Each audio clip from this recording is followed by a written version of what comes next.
आइए यहाँ पर 12th अर्थशास्त्र के अंतर्गत हम सीमांत और कुल उपयोगिता में जो पारस्परिक संबंध है इस संबंध को यहाँ पर समझते हैं।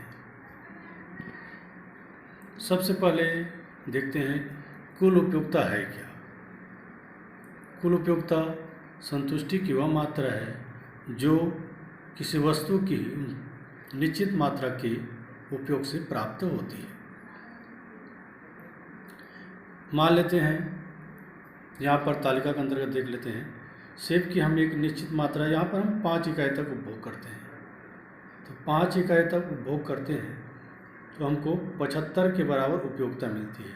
तो यही हमारी कुल उपयोगिता है। दूसरे अर्थों में ये सीमांत उपयोगिता का जोड़, सीमांत उपयोगिता का योग ही कुल उपयोगिता कहलाता है। सीमांत उपयोगिता का योग कर दिया जाए तो जो हमें प्राप्त होगी 75 के बराबर, यही 75 ही क्या कहलाएगा, कुल उपयोगिता कहलाता है। तो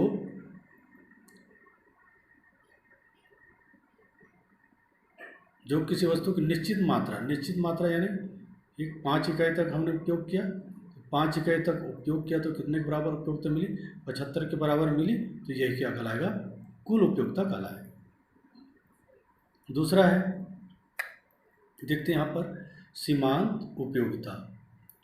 सीमांत का शाब्दिक अर्थ होता है अंतिम इकाई से होता है, अर्थात अंतिम इकाई से प्राप्त उपयोगिता ही सीमांत उपयोगिता कहलाता है।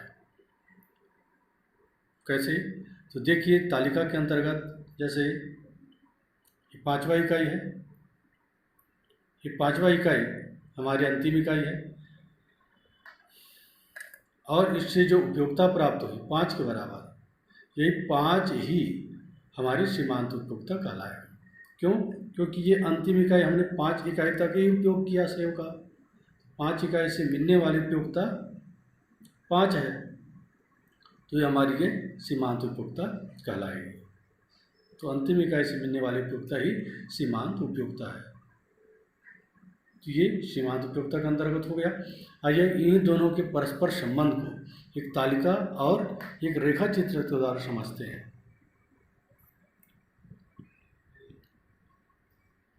तालिका देखिए, यहाँ पर सेब की इकाई को दर्शाया गया है, यहाँ पर कुल उपयोगिता को दर्शाया गया है,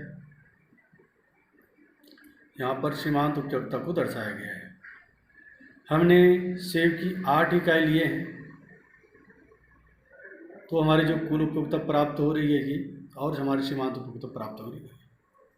तो इन दोनों में संबंध देखते हैं। जब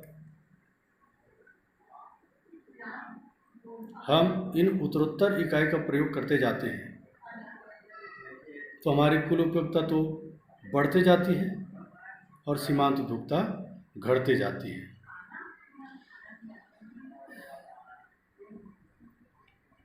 तो जब हमारी सीमांत उपयोगिता कम होती है जबकि कुल उपयोगिता बढ़ जाती है, दोनों में अगर संबंध देखा जाए, हमारी जो सीमांत उपयोगिता कम हो जाती है तो कुल उपयोगिता अधिकतम हो जाती है, अर्थात बढ़ जाती है। दूसरा संबंध, जब सीमांत उपयोगिता 0 हो जाती है तो हमारी कुल उपयोगिता अधिकतम हो जाती है। अधिकतम यानी 75 के बराबर हो गया। तीसरा पॉइंट, हमारी जब सीमांत उपयोगिता ऋणात्मक हो जाती है तो कुल उपयोगिता क्या होने लगती है, घटने लगती है। इस प्रकार से तालिका में जो पारस्परिक संबंध है ये दर्शाया गया है। उसके बाद आइए इसे एक रेखा चित्र के माध्यम से समझते हैं। यह इनका रेखा चित्र OY लंब रेखा पर सीमांत उपयोगिता और औसत उपयोगिता को दर्शाया गया है। OX आधार रेखा पर सेब की इकाई को दर्शाई गई है। ए से जो C वक्र है ये हमारी मार्जिनल यूटिलिटी अर्थात सीमांत उपयोगिता वक्र है।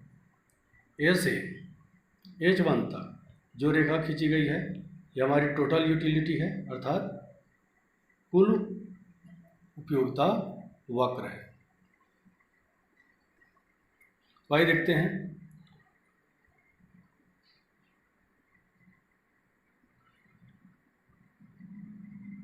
ये हमारी कुल उपयोगिता वक्र H बिंदु पर अधिकतम हो जाती है, तो हमारी सीमांत उपयोगिता B बिंदु तो शून्य हो जाती है, अर्थात किसी भूखा व्यक्ति का भूख पूर्ण रूप से शांत हो जाता है, इसलिए इनको पूर्ण तृप्ति बिंदु कहा जाता है। तो भूखा व्यक्ति है 5/6 इकाई तक, तो 6वां इकाई है, सेब की 6वां इकाई तक वस्तु का उपभोग करता है, तो यहाँ तक एज बिंदु तक उनको अधिकतम संतुष्टि की प्राप्त हो जाती है, अर्थात जो